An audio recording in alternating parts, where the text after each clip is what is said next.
ഉള്ളി സാമ്പാറിനുള്ള പരിപ്പാണ്. ഇതൊരു അര ഗ്ലാസ് പരിപ്പാണുള്ളത്. ഇതിനെ ഞാനൊന്ന് വേവിച്ച് ഞാൻ വെള്ളത്തിലിട്ടായിരുന്നു. അപ്പോൾ പെട്ടെന്ന് വേകുമല്ലോ, അതിന് വേണ്ടിയിട്ട് ആണ് ഒരു അരമണിക്കൂർ വെള്ളത്തിലിട്ടായിരുന്നു. അപ്പോൾ ഒരു പിസിലിന് തന്നെ വേകും നന്നായിട്ട്. അപ്പോൾ ഉടഞ്ഞു കിട്ടും.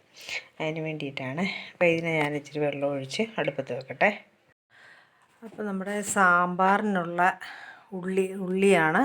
അപ്പോൾ ഉള്ളിയാണ് ഞാൻ കൂടുതലെടുത്തേക്കണത്. ഇതിനകത്ത് സവോളയില്ല, ചുവന്നുള്ളിയാണ് ഇത്രയും എടുത്തേക്കണേ. ഉള്ളി സാമ്പാറല്ലേ വെക്കുന്നത്, അതുകൊണ്ടാണ്.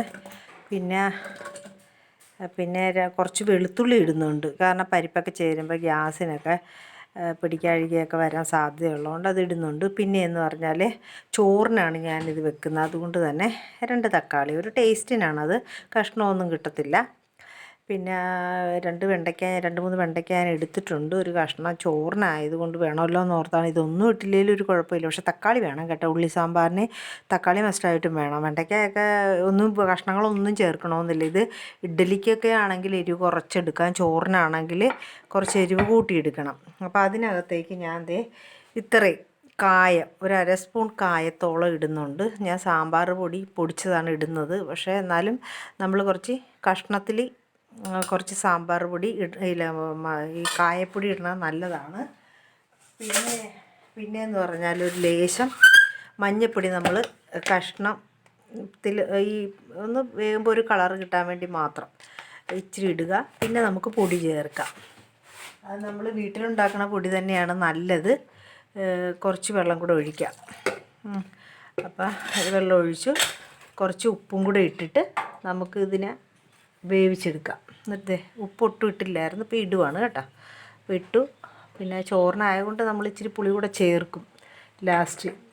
ഇപ്പോൾ ഇത്രയും വെള്ളം ഒഴിച്ചു ഞാൻ ഇത് ഉള്ളി അടുപ്പത്ത് വെക്കുകയാണ്.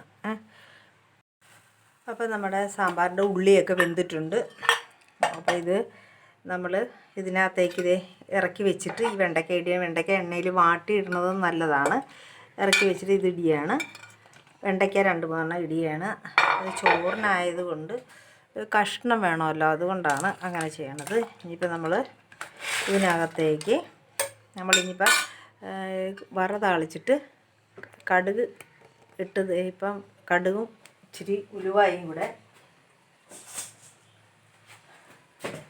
നമ്മൾ വറതാളിക്കുക. എത്ര സാമ്പാർ പൊടി ഇട്ടാലും ഒരു 2 ഉലുവ ഇടണത് നല്ലതാണ്.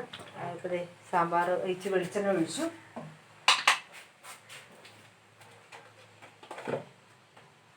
ഇപ്പോൾ ഞാൻ കടുക് വറുക്കാൻ എടുത്തേക്കുന്നത് വേപ്പില, ഉള്ളി, മുളകാണ്. ഇത് മല്ലിയിലയാണ്. ഇത് ഞാൻ നിങ്ങളോട് കഴിഞ്ഞ ദിവസം രസം വെച്ചപ്പോൾ ഞാൻ പറഞ്ഞായിരുന്നു മൈസൂർ മല്ലിച്ചീരയാണ്. അതുള്ളത് കൊണ്ടാണ് ഞാൻ മറ്റേ ചീര മേടിക്കാത്തത്.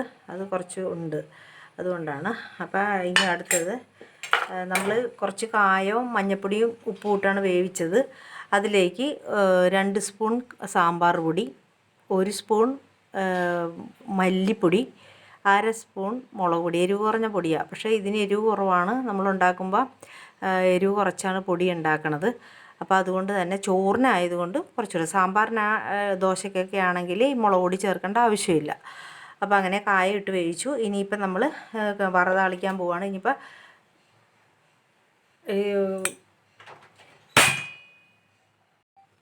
അപ്പോൾ നമ്മൾ എണ്ണ ചൂടായിട്ടുണ്ട്. അപ്പോൾ നമ്മൾ ഉലുവ ഇച്ചിരി ഇട്ടു. സാമ്പാർ പൊടി ഇട്ടാൽ ഉലുവ ഇടണം കേട്ടോ, നല്ല ഒരു ടേസ്റ്റ് വരും. കുറേ അല്ല, കുറച്ച് ഉലുവ, അല്ലെങ്കിൽ ഉലുവയുടെ കയ്പ്പ് മുന്നിൽ നിൽക്കും. ഉലുവ ഇട്ടു. ഉലുവ പൊട്ടിക്കൊണ്ടിരിക്കുമ്പോൾ കടുക് ഇട്ടു.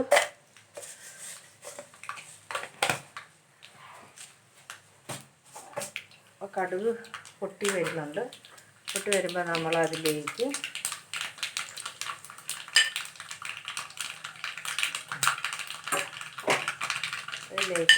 ചുവന്നുള്ളി ഇട്ട്, മുളകും ഇട്ട്, വേപ്പില ഇട്ട്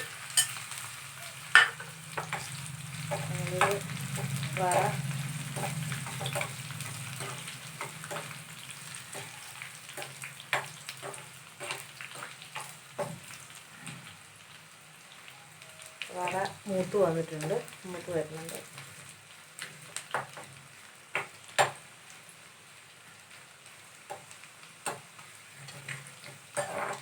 മൂത്ത് വരുമ്പോൾ നമുക്ക് അതിലേക്ക് നമ്മുടെ ഈ പൊടികളൊക്കെ ഇടാം.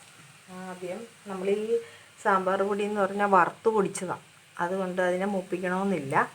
അത് നമ്മൾ മാറ്റിയിട്ട് മല്ലിപ്പൊടിയും നിങ്ങളെ കാണിക്കാൻ വേണ്ടി ഇങ്ങനെ എടുത്ത് വെച്ചത്. അപ്പോൾ അതിനകത്ത് ഈ മല്ലിപ്പൊടിയും മുളക് പൊടിയും നമുക്ക് ചൂടാക്കണം. ഈ കറയിലോട്ടിട്ട് തന്നെ ചൂടാക്കണം. അപ്പോൾ മല്ലിപ്പൊടി ഇട്ട് മുളക് പൊടി ഇട്ട് നമ്മൾ ചൂടായി വരുമ്പോൾ നമ്മളൊരു ഈ നെല്ലിക്കയുടെ വലുപ്പത്തിൽ പുളി എടുത്തിട്ടുണ്ടായിരുന്നു, ചോറിനായതുകൊണ്ട്. അപ്പോൾ അത് ചെറിയ വെള്ളം ഒഴിക്കുക, ഇല്ലെങ്കിൽ ഇത് കരിഞ്ഞു പോകും. ഇതിലാവശ്യത്തിൽ കൂടുതൽ മൂത്ത് പോയാൽ കരിചുവ ഉണ്ടാവും. അപ്പോൾ ഇച്ചിരി വെള്ളം ഒഴിക്കണം. വെള്ളം ഒഴിക്കുമ്പോൾ അത് കരിവ് ഉണ്ടാകത്തില്ല. ആ വെള്ളം നമ്മളിത് വന്ന് പുളിവെള്ളമാണ്. അപ്പോൾ അത് ഒഴിച്ചിട്ട് നമ്മൾ സാമ്പാറിലേക്ക് ഒഴിക്കും.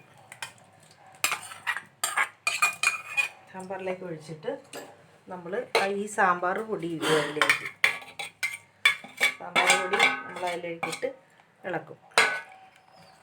എന്നിട്ട് ഒന്ന് ചൂടാകാൻ വേണ്ടിയിട്ട് നമ്മൾ പുളിവെള്ളമൊക്കെ ഒഴിച്ചല്ലേ, അപ്പോൾ ഒന്ന് ചൂടാകാൻ വേണ്ടി നമ്മളൊന്ന്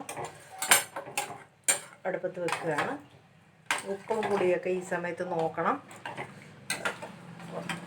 ഇത് കുറച്ചുകൂടെ വെള്ളം ഒഴിക്കാൻ തോന്നുന്നു, കാരണം ഇച്ചിരി കട്ടിയുണ്ട്.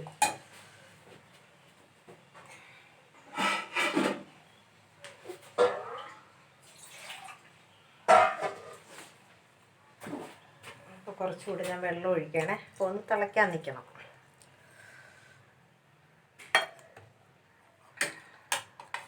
അപ്പോൾ ഒന്ന് തിളയ്ക്കട്ടെ. തിളച്ച് വരുമ്പോൾ നമുക്ക് നോക്കാം എന്തൊക്കെയാണ് വേണ്ടതെന്നുള്ളത് നോക്കട്ടെ. അപ്പോൾ കുറച്ച് ഉപ്പിൻ്റെ ആവശ്യമുണ്ട്. അതുകൊണ്ട് ഉപ്പിട്ടു.